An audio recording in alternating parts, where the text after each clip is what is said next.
Tāds spēcīgs pieteikums. Paldies! Nu, laikam jau par mani visu pateica.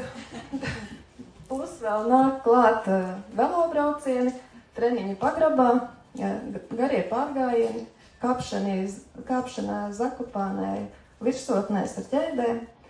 Nu, tas tā. Jo es sapratu, ka dzīve ir kustība. Jo vairāk kusties, jo veselāks būsi. Ir tādi teicieni, daudz dzirdēti. Nu, jā, es sapratu, es jau gan nekad neslimošu. Diemžēl pienāca 50, pagāja 50. Domāju, skaistais mans posms dzīves, tik rullēs. Viss notiek, dzīvoju. Bet, diemžēl, nekā.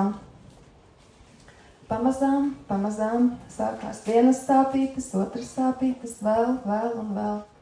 Nāca tik klāt, sāku staigāt pie ārstiem.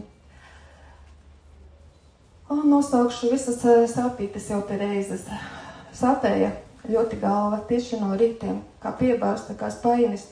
Galva jau gan man sāpēja jau kādus 10 gadus iepriekš, bet es jau pie tā pieradusi, un tas jau nelikās kaut kas briesmīgs vairs.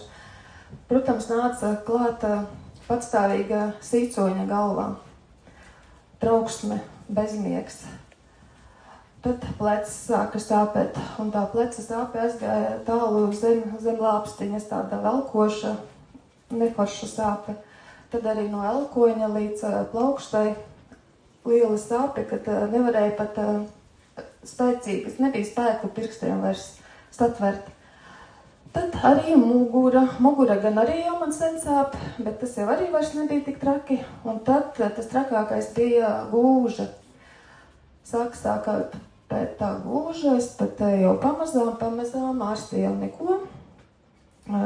Bija jau beigās tā, ka tās sāpes bija tik dziļas, tik spēcīgas, ka asas, kas nevarēju naktīs gulēt, es to kāju nekādīgi nevarēju atrast stāvokli, lai man viņa nesāpētu.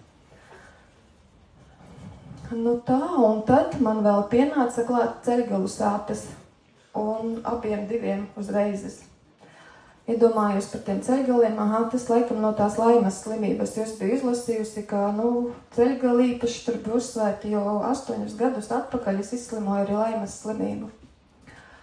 Tā, tas viss kopā, staigāju jau ārstus, visus pēc kārtas, kur tik mani nesūtīja, jo katrs ārsts jau skatās tikai kaut kādu vienu locīto, vienu orgānu, vienu kaiti.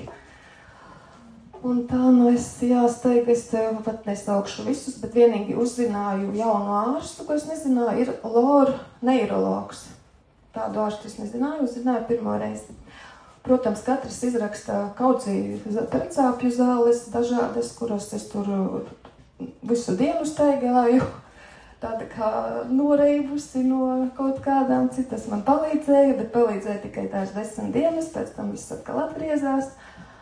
Un tā es līdz, protams, gāju visas procedūras, lāzera procedūras, ultraskaņas procedūras, masāžas un fizioterapijas un vingrošanas. Visi man sūtīja, vingrojiet, viss būs labi.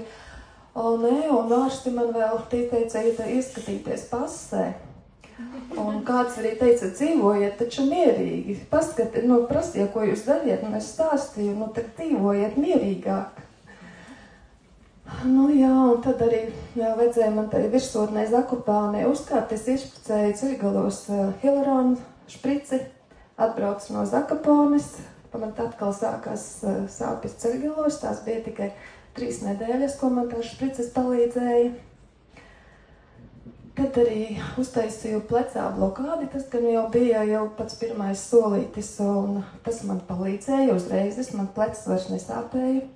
Varēju roku pacelt, jo tajā laikā es vispār nevarēju uz augšu roku pacelt, biju starā.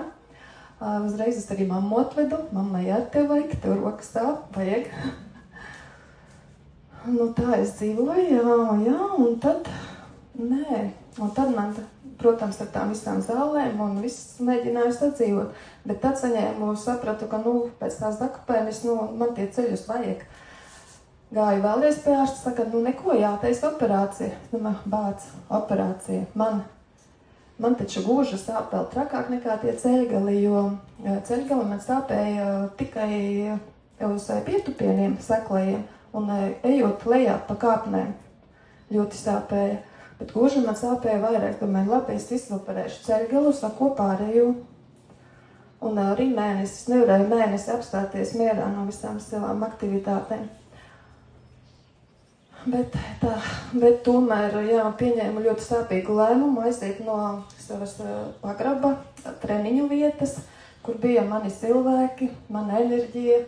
Tas bija mans, es aizgāju raudādama. Viss treniņš bija veltīts man. Bet, jā, pārējo es neapstādināju, domāju, ārprāts, dēļ kā es dzīvoju, es dēļ tā vien dzīvoju, lai darītu to, kas man patīk. Dzēru tonnām tās zāles, kur zināju, tur lielāka slodze, tur vairāk dzēru, kur mazāka slodzīte, tur mazāk dzēru, tā es dzīvoju.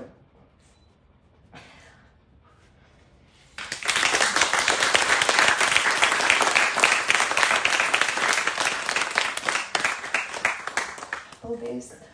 Līdz kādā dienā draudzene saka, Punto, ko tu klipo? Vadītāja dejās sāka izrādīt. Kuntam, kas ar tevi? Netaisi solīti, ka vajag. Domāju, bāc, laikam nevarēšu turpināt.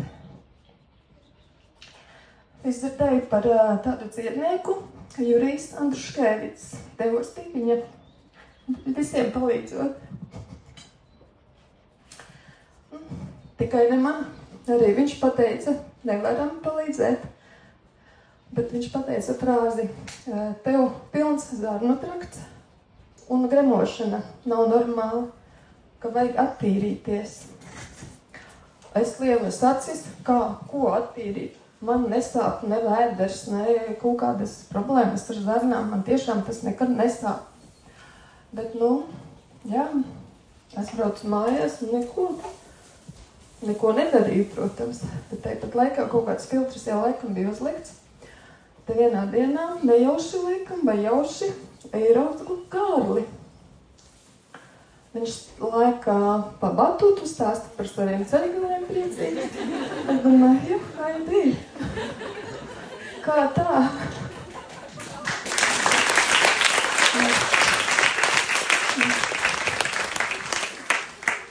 Tā Kārlis mani nodeva gādīgajās zinošajās Tvinetas rokās. Paldies viņam. Un tad sākās mans ceļš uz veselību. Es izgāju visu veselības koncepciju. Es izgāju 2 bilerānu kursus, kolagēnu, arī aknu kursu, bet tas jau bija tad, kad jau man 2. mēnesī jau pārstājā galva sāpēt, man viss atskaidrojas, man galva nebija piebāsta. Man rīti enerģijas pilni, nebija stīvuma, kad ir taisnāmas saucums, kūka kājām jāsāk no rīta.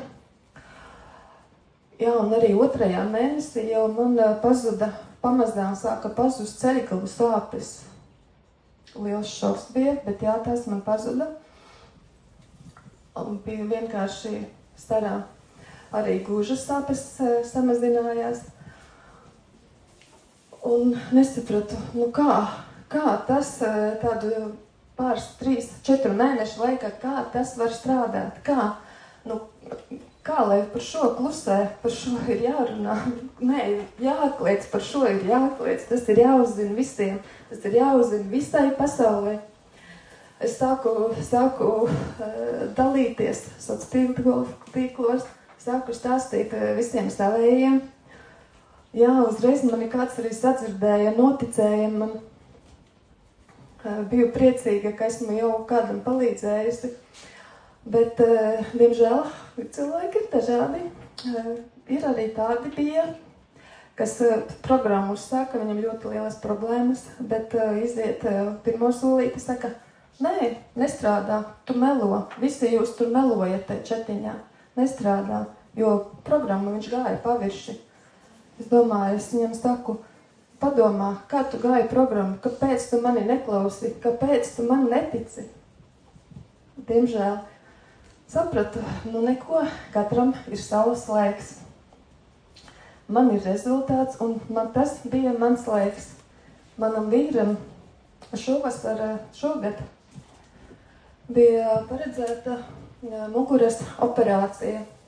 2 karpstriemeļu diskos bija jāliek implanti. Nu, patās 2 nedēļas atpakaļ viņš uztaisīja magnētisko rezonanci, aizgāja pie ārsta. Ārsts pateica, operāciju šobrīd nevajag, jo striemeļi sākos apaugt. Tā, lai tam netic.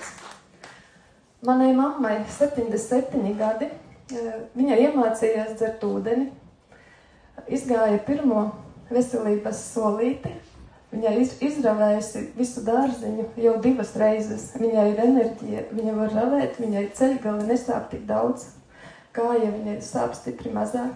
Iepriekšējā vasarā viņa nevarēja neko dārzā izdarīt, un kur nu vēl visi pārējie darbi. Nav, nu kā var neticēt, nav pat vārdiem jātic. Es redzu darbiem, taču var ticēt. Jā, tā nu, diemžēl, notiek. Es